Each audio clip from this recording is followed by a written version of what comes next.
नमस्कार आमे समस्ते सुंदरगढ़ डिस्ट्रिक्ट रो आसीछु जहाँ सब देखा जाउछि एहा सब शिक्षणीय सामान जेमति कि लूडो गोटी रे केमति पिला माने ऊपर उठे के देखा हां गणन शिखिबे आ एथिरे अ शिखिबे आ एथिरे ऋतु चक्र ऋतु विषय रे जानि पारबे पिला माने सेटा आ एटा मास को 12 मास को मास हुए से विषय रे जानि पारिबे जनवरी रे डिसेंबर तापरे एठिरे गणना 1 2 3 4 5 ए गणना विषय रे जानि पछपटे अछि कि पछपटे 6 7 8 9 10 अच्छा ठीक अछि आ कोन सेटा देखो सेटा कोन को ऋतु चक्र ऋतु विभिन्न ऋतु विषय रे हमें जानि परिबा पिला मन को जणाई परिबा इंग्लिश रे लिखिचो ओडिया रे लिखिचो ओडिया मास सब जानि परिबा अच्छा ठीक अछि एटा कोन एटा सीडी एटा सप्ताह रे 7टी बार आसे कहि कि पिला मन को हमें धारणा देबा रविवार सोमवार मंगलवार बुधवार गुरुवार शुक्रवार और शनिवार वर्ष को 6टी ऋतु हुए बोली कि आमे छुआ मान को शिक्षा दे पारिबा कौन ऋतु अछि ग्रीष्म ऋतु वर्षा ऋतु शरत ऋतु हेमंत ऋतु शीत ऋतु और बसंत ऋतु एटा कोन अछि एटा विभिन्न रंग विषय रे छुआ मान को को रंग कोटा से माने तांको चिन्हि पारिबे सेथि पई ए चित्रटा सबुज गोलापी नील कमला हळदिया नाली बाईगणी अछि एटा पिला माने ओ कोटा आ कोटा सेटा को से माने जानि पारिबे बड़ बड़ अक्षर रे लिखा हिछ ओ आ हरसे दिगे एमति 24 अक्षर लिखिछ और सब जांको अक्षर लिखिछ हां हला एटा घंटाटा ना कोनटा समय जानि परिबे पिला एटा पिला माने समय जानि पारिबे पिला माने समय जानि परिबे हां अच्छा एटा संख्या गणना एटा संख्या गणना एक रे गोटे जिंस दुई रे दीटा जिंस तीन रे तीनटा जिंस से माने गणी गणी की जानि पारिबे अच्छा ठीक अछि आ एटा कोन एटा छुआ माने जोड़ीबा मैच करिबा कढ़ाई सहित खुसुनी टेबल सहित चेयर प्लेट सहित कप मग सहित बाल्टी अच्छा हो रख हो ठीक अछि बहुत भलो भाबरे सब शिक्षणीय सामान सब बनैछ याकु ने कि प्री स्कूल ले यूटिलाइज करबा हला थैंक यू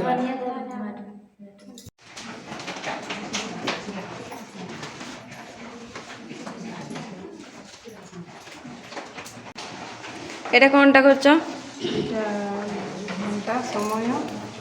समय विषय जानि परिबो गोटे पिच बोर्ड रे घंटा बनैछ अच्छा ठीक अछि एटा गोटे ऋतु चक्र एटा ऋतु विभिन्न ऋतु या तो ठिया हो ना ठिया के को सेटा थुओ हां एटा ऋतु चक्र बनैछ उल्टी जाय छै एमती ऋतु चक्रटा एठी स्टार्टिंग एठी ऋतु चक्रटा सीधा देखा होची तापर को चालू छै एटा एबे सेटा बुले कि पिला मान को देखेबो हां बुले के देखि हबो को कोन चल छी एटा हेमंत ऋतु कार्तिक मास कार्तिक मार्गशीर डिसेंबर नवेम्बर ओ एठी ओडिया रे भी लिखा हेची साइलेंट प्लीज ओडिया रे लिखा हेची इंग्लिश रे लिखा हेची मध्य ऋतु विषय पिला मान को धारणा देई परिबो 12 मास विषय रे हमें इंग्लिश रे 12 मास ऋतु विषय धारणा देई परिबो अच्छा ठीक अछि एटा कोन धारणा देबा पे छुआ माने पेंसिल कटिंग करी करछ अच्छा ठीक अछि कोन बेलून हो एटा मैचिंग कार्ड एटा कोन एटा ऋतु विषय रे छुआ मान को धारणा देबा पई ऋतु विषय धारणा अच्छा ठीक अछि पत्र माध्यम रे पिला माने विभिन्न प्रकार गणना शिखे बोले कि ना 1 2 रो एक रु अछि 1 रु 10 जाय एटा फल गुण पनिपरिबा संख्या गणना विषय रे 1 रु 10 पर्यंत शिखि पारे हां एटा गोटे एजबेस्टर घर बनै छ हां एटा को गार पानी किरा छुआ मान को शिखेइबा अच्छा হ্যাঁ ଘର ହଁ ପଶୁ ପକ୍ଷୀ ବନେଇଛ ଫୁଲ ସବୁ ମିକ୍ସ କରିଦେଇଛ ଏଟା ତମର ସିଡ଼ି ବନେଇଛ ସିଡ଼ିରେ କ'ଣ ଅଛି ବାର ବିଷୟରେ ଅଛି ନା ଆଚ୍ଛା ଠିକ୍ ଅଛି ଏଟା ପିଲାମାନେ ଅକ୍ଷର ଶିଖିପାରିବେ ଆଉ ରଙ୍ଗ ଶିଖିପାରିବେ। ଅକ୍ଷର ଶିଖିପାରିବେ ରଙ୍ଗ ଶିଖିପାରିବେ ଆଚ୍ଛା ଏଟା ସପ୍ତାହକ 7 ଦିନ ଗତକାଲି ଆଜି ଆସନ୍ତାକାଲି ଏଟା ବୁଲୁଛି ଆଜି କି ବାର ଅଛି ଗୁରୁବାର ଅଛି ଗତକାଲି କ'ଣ ଥିଲା ଆସନ୍ତାକାଲି ଆଜି ଗତକାଲି ଆସନ୍ତାକାଲି ବିଷୟରେ ଧାରଣା ଦେଇପାରିବ ଭଲ ହେଇଛି ଏଟା ଏଇଟା ଆମେ ବର୍ଷକୁ 6ଟି ଋତୁ ବିଷୟରେ ପିଲାମାନଙ୍କୁ ଧାରଣା ଦେବା। ଆଚ୍ଛା ଠିକ୍ ଅଛି ହଉ ଏଟା ବି ତମେ ଓଡ଼ିଆ ଆଉ ଇଂଲିଶରେ ଓଡ଼ିଆ ଆଉ ଇଂଲିଶରେ ଲେଖା ହେଇଛି ହଉ ଏଟା ଏଟା ଗୋଟେ ଲୋକ ବନେଇଛି ଯାହାଦ୍ୱାରା କି ତୀର ଚିହ୍ନ ଦେଇକି ଛୁଆମାନେ ଲୋକ ଶରୀର ଅଙ୍ଗ ପ୍ରତ୍ୟଙ୍ଗ ଦେଖେଇଛ ମୁଣ୍ଡରୁ ପାଦ ଯାକେ ସବୁ ଚିହ୍ନ ଦେଇ ହଉ ଏଟା ଏଠି ABCD ଇଂଲିଶରେ ଲେଖା ହେଇଛି ଏରୁ ଜେଡ୍ ପର୍ଯ୍ୟନ୍ତ। ଆଚ୍ଛା କ'ଣ କ'ଣ କ'ଣ କରୁଛ ସଂଖ୍ୟା ଗଣନା ଅକ୍ଷର ସଂଖ୍ୟା ଗଣନା କରୁଛ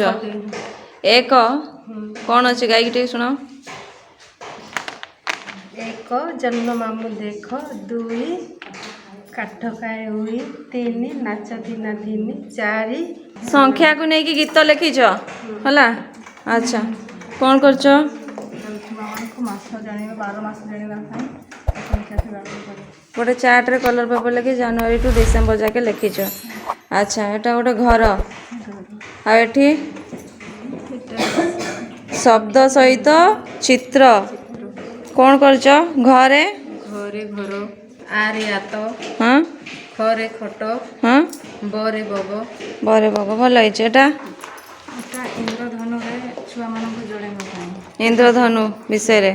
7ଟି ରଙ୍ଗ ପିଲାମାନେ ଜାଣିପାରିବେ ଆଚ୍ଛା ଏଟା କ'ଣ ଏଇଟା ସଂଖ୍ୟା ଗଣନା ଫୁଲ ମାଧ୍ୟମରେ ବି ଶିଖେଇ ପାରିବି। ଫୁଲ ବିଷୟ ଭିତ୍ତିକ କରିପାରିବ ଏଟା ହେଲା ଆଚ୍ଛା ଆଉ କ'ଣ ଅକ୍ଷର ଗୁଡ଼ା ଦେଖା ଏଟା କ'ଣ ଅ ଆ ବିଷୟରେ ଧାରଣା ଦେଇପାରିବ ଧାରଣା ଦେବା ପିଲାମାନଙ୍କୁ ପିଲାମାନଙ୍କୁ। ଆଚ୍ଛା ହଉ ଠିକ୍ ଅଛି ଏଇ ଯେଉଁ ଜିନିଷ ସବୁ କରିଛ ହେଲା ଏଗୁଡ଼ା କ'ଣ ଶିକ୍ଷଣୀୟ ସାମାନ ସବୁ ବୁଝିପାରିଲ ଶିକ୍ଷଣୀୟ ଜିନିଷ ଯେଉଁଗୁଡ଼ାକ ଆମର କେନ୍ଦ୍ରରେ ଯେ କେବଳ ଆମେ ନାଚ ଗୀତ ଗପ ଖେଳ ମାଧ୍ୟମରେ ଅଭିନୟ କରିକି ପିଲାଙ୍କୁ ପାଠ ପଢ଼ାଉଛେ ନାଇଁ କି ତ ଏଠି ଆମେ କିଛି କିଛି ଶିକ୍ଷଣୀୟ ଜିନିଷ ବନେଇଛେ ସେଗୁଡ଼ାକୁ ନେଇକି ବି ଆମେ କିଛି ଟାଇମ୍ ବାହାରୁଛି ସେଗୁଡ଼ାକୁ ଆମେ ପିଲାଙ୍କୁ ଶିଖେଇ ପାରିବା ଯେମିତି ଅ ଆ 1 2 1 2 ଏଗୁଡ଼ା ମଧ୍ୟ ଶିଖେଇ ପାରିବା ନାଇଁ କି ବୁଝିପାରୁଛ ନା ନାଇଁ ତ ସବୁବେଳେ କିଛି ଅଦରକାରୀ ବସ୍ତୁରେ ଡବା ଖୋଳ ସୋଲ ଫୋଲରେ ଏମିତିରେ ବନେଇବା ଦରକାର ଏଗୁଡ଼ା ସବୁ ଜିନିଷ ଯେଉଁଟାକି ପିଲାମାନେ କିଛି ଅଧିକା ଶିକ୍ଷା ପାଇପାରିବେ ହେଲା ଯେଉଁ ସମୟଟା ଆସୁଛନ୍ତି ନୁହେଁ ଯେ ସମୟ ହେଉନି ସମୟ ବଳୁଛି ସେମାନେ ଶିଖିପାରିବେ ନିହାତି ଭାବରେ ବୁଝିପାରୁଛ ଆଚ୍ଛା ଠିକ୍ ଅଛି ବହୁତ ବହୁତ ଧନ୍ୟବାଦ ଏଇଟା କରିଥିବାରୁ